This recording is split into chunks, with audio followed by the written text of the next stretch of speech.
Mayroong group kasi na ano talaga, hawak na nga nila yung ganun parang ano. Gusto nila ituloy yung, may group talagang gusto maituloy. Wow. Actually, magkakaroon ng ano talaga, yung Impeachment trial. trial, Okay. according to the card. Cards, okay. No? Hindi ako maka-BBM, di rin ako maka-DDS. No? Let's just say sa card na lang, ano, bahala ko kayo maniniwala o hindi. Okay. Wala naman akong, ano, sa card lang ho yun. Magkamali man ako o tumama, Based sa cards yun. base pa rin ho sa card yun. Not my opinion. No? So may margin of error pa. Magkapapasok ang impeachment, may magkakaroon ng trial. May mga problemang mangyayari na may pagkakamaling mangyayari sa trial.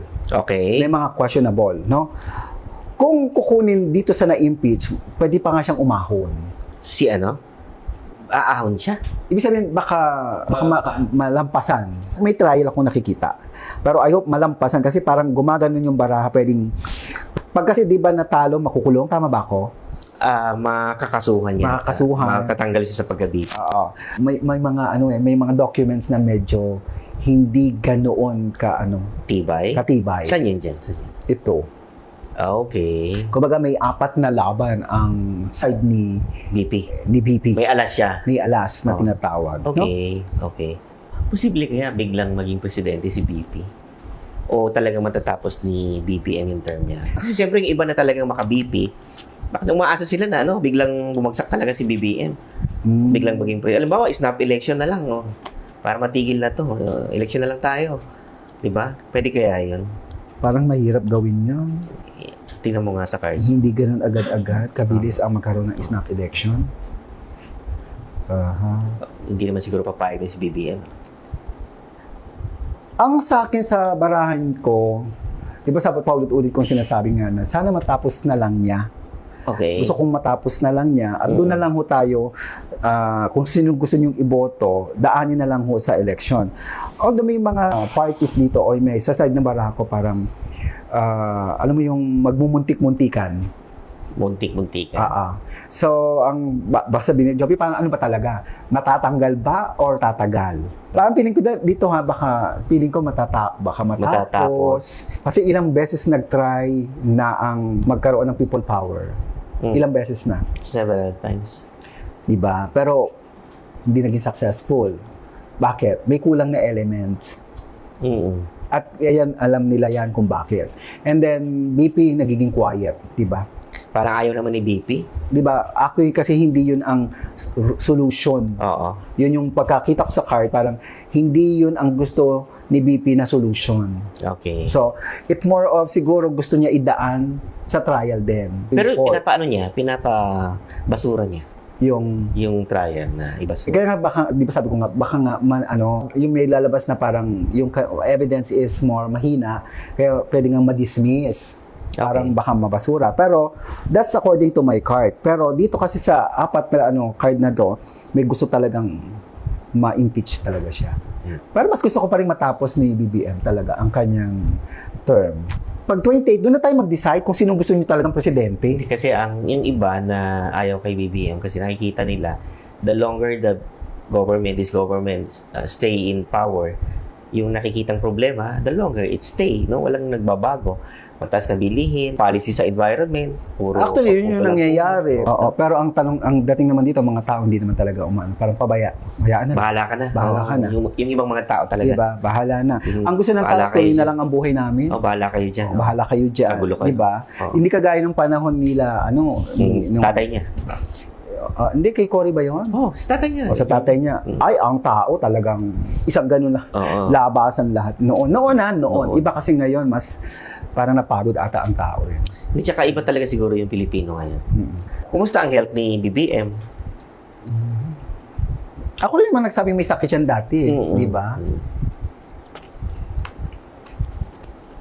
Meron pa rin naman. Check up pa rin. Meron Check pa up rin lang. kaya pa rin naman. Mostly sa tiyan ko pa rin nakikita. Kagaya na sinasabi ko, nandito yan ang problema niya. Nasa tiyan. Tapos may pupuntahan siya abroad, magpapagamot siya, mababalitaan din natin to. Okay, yan ha. Mag-a-abroad, magpapagamot si Presidente sa ibang bansa. Abangan natin yan. No? Kunya, pwedeng Singapore, pwedeng, hindi ko alam kung saan ba mas mauhusay. Si BBM pa ba, talagang pinapakita niya na magaling siya mamuno, ano? Kasi panay ang ikot niya eh. Kung saan siya nagpupunta. gumagawa, kumikilos naman talaga si BBM. Hindi yung sinasabi nila ng wala raw ginagawa. Lahat naman ng presidente meron May talagang ginagawa. gagawin. Hindi pwede silang nakaupo lang doon. So pinipilit naman niya na maiayos, magkaroon ng solusyon ng mga problema. Ano sabi ng Karchi nga? Devil card to, ah. may justice card ako. May justice card pa. Ano ba yan? Okay, sa mga psychic kayo na magbasa. Yung mga kilala kong psychic. No? Okay. Ang symbolism kasi nito yung negative and the positive. Pwede siyang mayroong devious element, meron naman siyang good element na tinatawag kasi meron naman ditong justice. Di nga lang, may humaharap siya sa dami pa, may haharapin pa siyang problema actually. Legal, may legal battle, meron siyang ng mga legal battle din. May mga bagay na parang gusto niyang patunayan sa tao na maayos ko to, yung hinihingi ninyo na solusyon, pipilitin kong gawin o ipakita sa inyo. So, yung pagiging presidente niya ngayon, medyo kumikilos, nagpapakita naman siya ng, ang tawag doon, sipag ba yun? Or bigyan ng attention yung mga problema. Bagay-bagay. So, pati yung problemang gulo sa gobyerno, problema ng, kunyari sa disaster, kung saan na siya ngayon pumupunta. Saka maibalik yung mga investor. At wala akong nababalitaan na nag-i-invest. Nagsialisan, di ba, noong, basta sabi daw nagsialisan. Pero ito, ngayon medyo nakikita ko, magawa siya ng way na mahikayat uli ang mga investor na mag-invest ulit. How about yung mga may kaso doon sa ICC, mahuhuli ba talaga si Senator Bato? O dito na siyang siya lilitisin sa Pilipinas?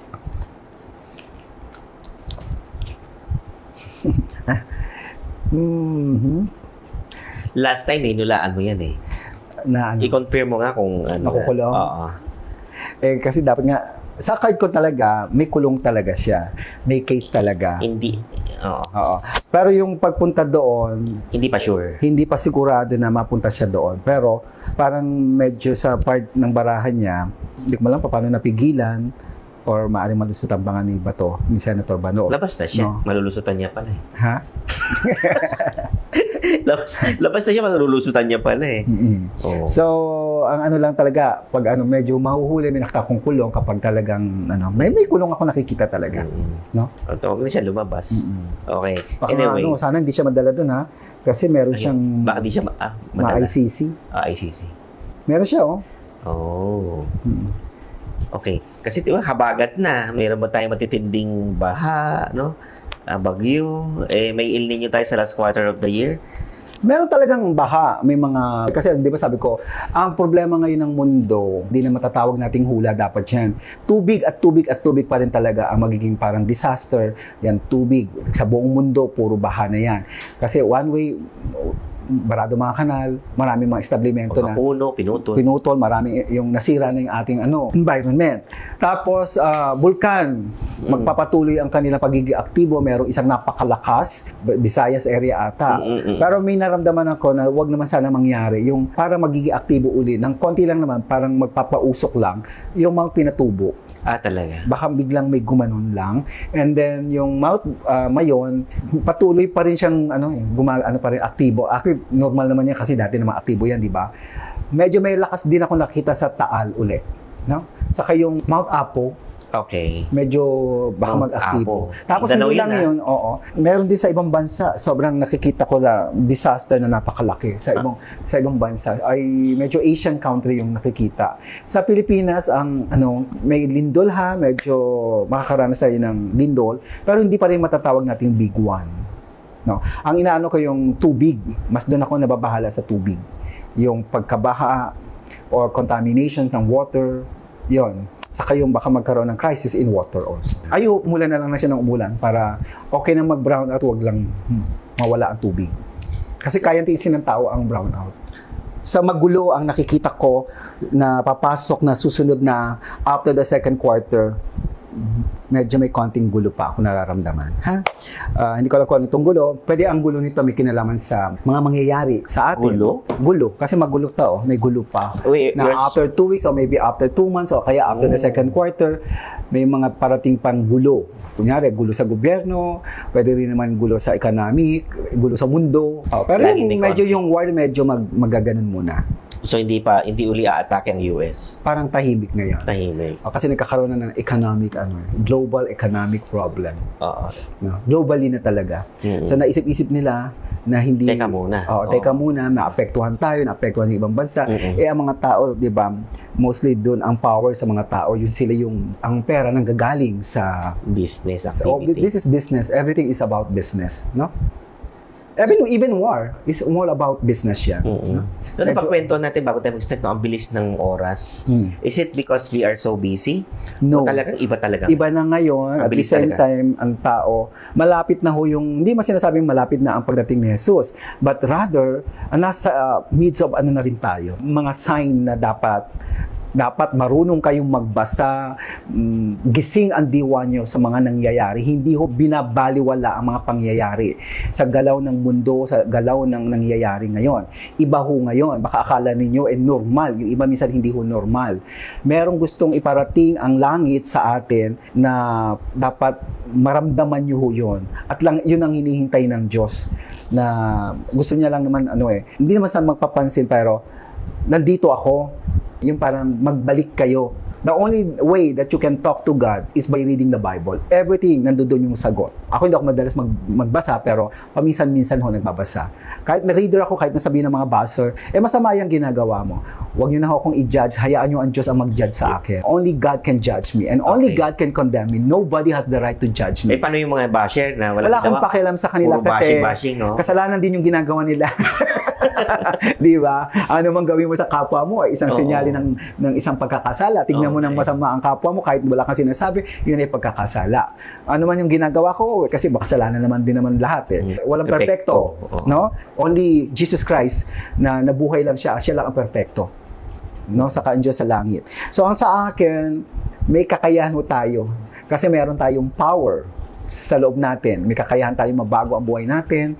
May kakayahan din tayong maramdaman ang nasa paligid natin kung dapat ba silang paniwalaan o hindi. Gihimo gid nilang dako nga mahimong bisihanan sa impeachment. Unya ang gisulti sa 18 Marines, ang gisulti ni Saldico, ang gisulti ni Gutesa, ang gisulti nilang Diskaya, ang gisulti ni Amy Marcos, ang gisulti ni BP Sara nga nagpunting og mga congressman, nagpunting og mga senador, wa man lagi sila yung mga kaso. Nya sila ro'y naglingkod isip maoy mo trial aron mapamatud-an kuno kung guilty or not guilty ang vice presidente. Sila nga mga wa gani kasetol kung guilty ba sila o dili guilty, maoy mo prove kung guilty ba or dili guilty ang usa ka vice presidente nga gibutaran og 32 million ka mga Filipinos ug hangtod karon number 1 sa trust rating sa tanang mga opisyal sa atong nasod, maoy ipa-impeach. Ang negative hinuon og rating sa trust rating mao na nooy magsigi og control. Doon na pa kay hustisya nga moabot sa atong nasod.